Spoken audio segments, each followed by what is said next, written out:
First of all, what went through my mind is how stupid am I to actually volunteer for this.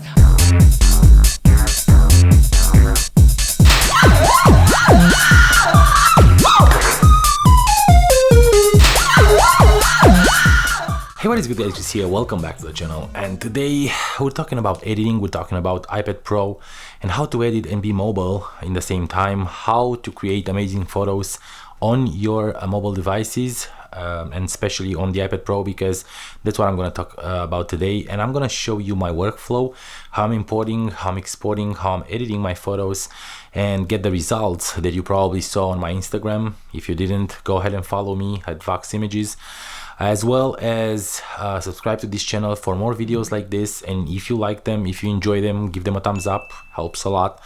And also share them with your friends so we can build a community around this channel. But without further ado, let's get into my iPad, and I'm gonna show you 3 images that I'm gonna edit for you today. If you consider this a tutorial, I don't mind. It's not a tutorial. I just wanna share with you my experience on editing on a mobile device, like I said, on an iPad Pro, and how good it is and how fun it is to be able to edit everywhere and anywhere. Alright guys, so here we are. This is my iPad Pro, and I'm gonna explain the entire process as fast as I can, so I won't keep you long. First of all, in order to be able to edit your photos on the iPad Pro, you will probably need one of these. This is a card reader. Mine needs an USB hub as well, but it doesn't matter. The only thing that matters is to be able to plug in into a USB-C, because this is the port that your iPad Pro has. So if you have a different port, just choose a different cable or an adapter. Then you're putting your SD card right into it and plug it into your iPad Pro. Then you're going to the Files app, and right here on the left column you're gonna see Untitled. That's your SD card. Go into the folder with your images. As you can tell, I have 2 folders because I already made one for this video, so we're cutting the time a little bit and we're moving a bit faster. I choose 3 photos to edit. I'm gonna press select, and I can select the photos, just move them somewhere in a folder that you made previously. If you don't want to do that, and if you don't want to move them on your iPad, you can easily go straight into the Lightroom and press the import. As you can tell, the photos are already here, but you can press the import from files, and then if you can't see your SD card there, you can just type the name of one of the folders, and then you're gonna have the folder here. Here are the photos. Same thing, you're selecting them and then press open, and you're gonna have them open. I'm not gonna re-import them because I already did. And these are the photos on my iPad that we're gonna edit today. 2 things I want to mention. First, this is an Apple Pencil, and I'm trying to explain to you the utility of this device. It's very, very important if you're editing or drawing or anything that involves artistry on your iPad Pro, because this is something that definitely improves the experience of using a device like this. And I'm definitely highly recommend having one of these if you want to edit on your iPad Pro. Also, a screen protector. I recommend a matte one because it's gonna keep the fingerprints away from your screen, and also we're gonna cut the glare and the reflections on your screen, and will help you edit more accurate and not being stranded by all the light that hits the display of your device. So let's start editing. This is pretty much it with the hardware. I'm gonna start with the portrait first. This is a portrait of my daughter that we took during this pandemic walks that we have around the house. The photos are all shoot on the X Pro 2 with the 50 to 140. They look amazing. I do like that long lens. It's probably the best 70-200 that I use in terms of sharpness. It has a fast autofocus, but that's not the conversation for today. Let's see what we can do with this portrait. First of all, I'm gonna lower the highlights because I don't like the left corner. It looks a little bit blown out, and I want to retain a little bit of the details. Then maybe raise the exposure just a tiny bit, give it a bit of a contrast. Okay, the shadows look good. maybe pump them a little bit more, go down with the highlights. And then I like my photos to look contrasty, so I'm gonna go down with the blacks. As you can tell, I didn't blow any of the blacks here. I didn't clip them. You can check that if you want, just like on the desktop app. Just hit the slider and hold it, and then press on the picture itself and move the slider, and you'll be able to see all the details that you want. So pretty much right here the blacks look good. Now that's kind of it with the light. I'm gonna come back for the curves because that's an adjustment that I'm doing usually after I'm doing the coloring. So this photo was a little bit warmer when I shoot it because it was pretty much close to sunset. So I'm gonna warm it up a little bit, give it maybe a bit of magenta to, you know, give it a bit of life to the flowers and my daughter's face, and the red parts of the face, like the lips and the eyes, and the red shadows. Maybe a bit of contrast, and that will help me if I'm bumping the vibrance. I'm gonna contrast the colors a little bit more. That's pretty much it. We can also go into HSL and maybe modify one of them. I like those purple flowers, so I'm gonna give them more saturation, not much. I don't want to take out of the subject, which is my daughter. Or already thinking, why am I not cropping the photo yet? It's because that's what I'm doing last. Now in the effects panel you have the texture, the clarity.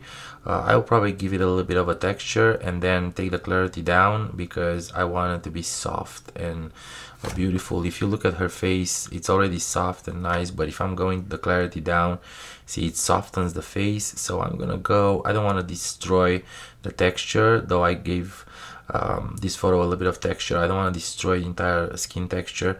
And then when I'm done with this looks amazing to me. I'm gonna go right here into light and maybe reduce the exposure a tiny bit, giving a little bit more contrast, and then go into curves and just do whatever I'm doing to all my photos. I'm actually lowering the highlights and the whites and the blacks, and give him a little bit of a fade look, the crushed blacks. Some people call them crushed because if you're popping in, you can see that they look like a little bit faded. So that's what I'm doing to all my photos, usually my portraits, because they look nice and vintage. And now it looks pretty well. Now we'll do the cropping. I don't want to destroy the entire thing, so I'm not gonna crop and take out of the beauty of the flowers, but I have some elements that I don't like in the photo, and I would really appreciate to have them removed. And if I want to post this photo to Instagram, I'm gonna choose a 5x4. You can switch the ratio the way you want it, either portrait or landscape, because it's not an equal ratio. And I'm thinking maybe either like this, with my daughter on the right or on the left. I'm thinking on the left looks a little bit better. Maybe tighten the crop a little bit more. Yeah, this looks pretty well, and I think that's it. This is the crop for this. And now that I'm looking, we need a little bit more shadows, maybe a bit of exposure, and that's it. This is the final photo. It looks nice, it looks natural. I'm not trying to overdo anything. I like the bokeh of this 50 to 140.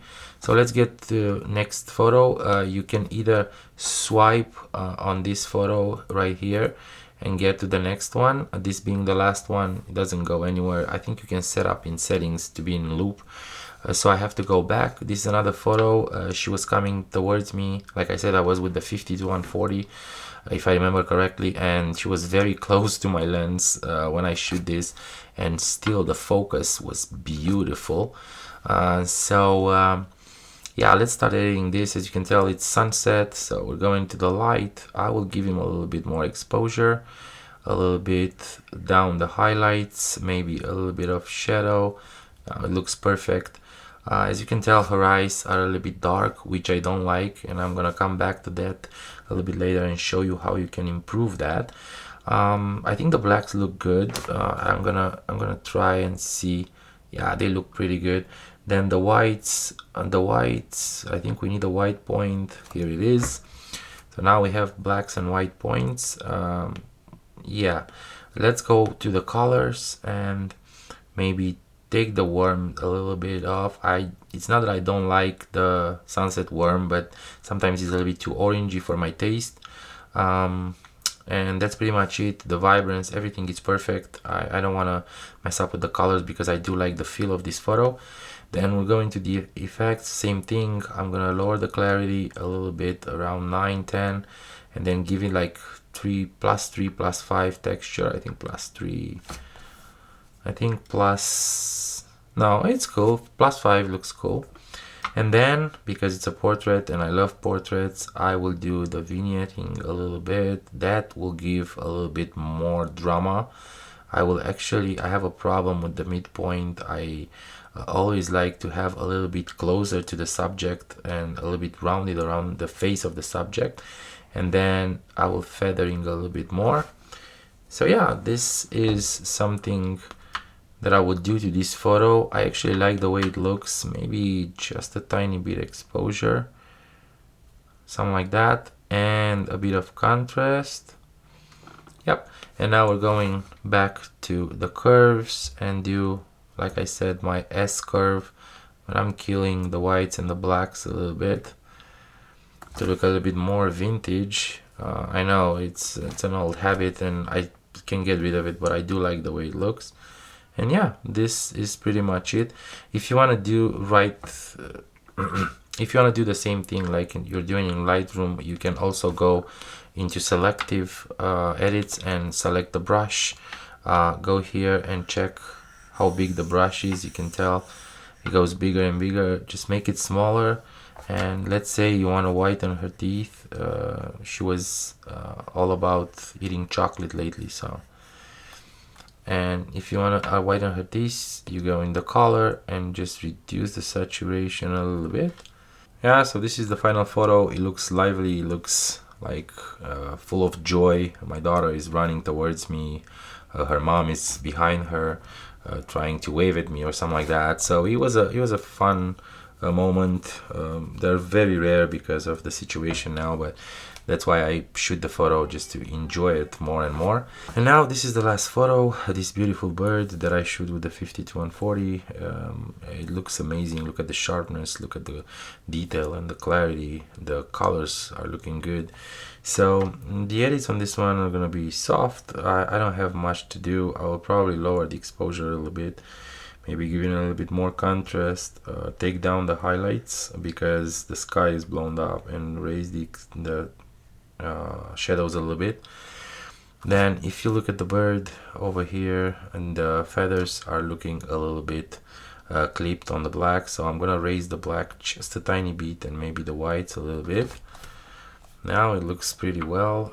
Like I said, if you want to check the black point and the white point, we're good on the black.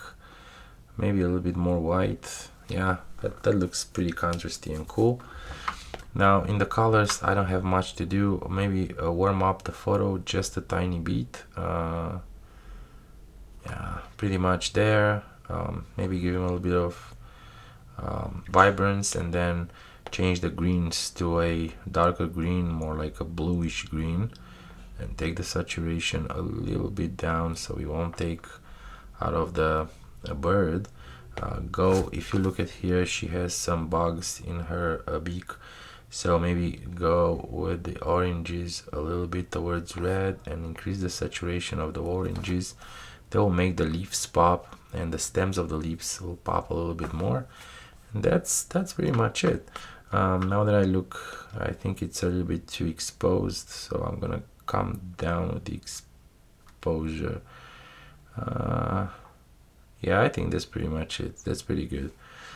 And that's it. Maybe do a normal S curve here, a little bit of contrast, and then we're doing the cropping. I'm gonna crop a 5x4 because I'm thinking maybe I'm gonna put it on Instagram. So how about this will look good, I think.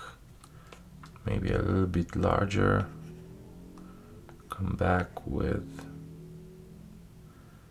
the bird right here.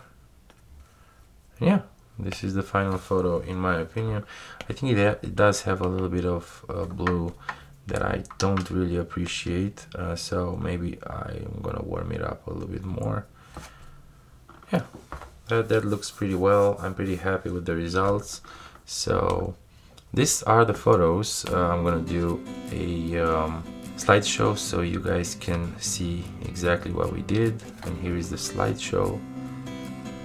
These are the edits for today. As you can tell, there are different edits for different situations. I do love the way they look. I do love the look of these photos and the fact that Fujifilm provides so beautiful colors. Nonetheless, thank you so much for watching this video, and back to Talking Head Chris.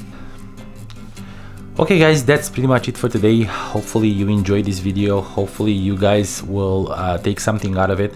If you decide to buy the iPad Pro, now you know exactly what you can do. It's a very powerful device that can provide pretty much the same amount of reliability and power as a desktop if you're using it responsibly and if you're knowing its limitations. I'm hoping that you guys will be here for the next video because I'm preparing more and more. As you probably noticed already, things changed a little bit. I'm trying to redo the studio and make them a little bit cozier and funnier for you guys, and I'm doing this because I really enjoy making videos for you, and I'm hoping that you do the same, and I will definitely see you soon.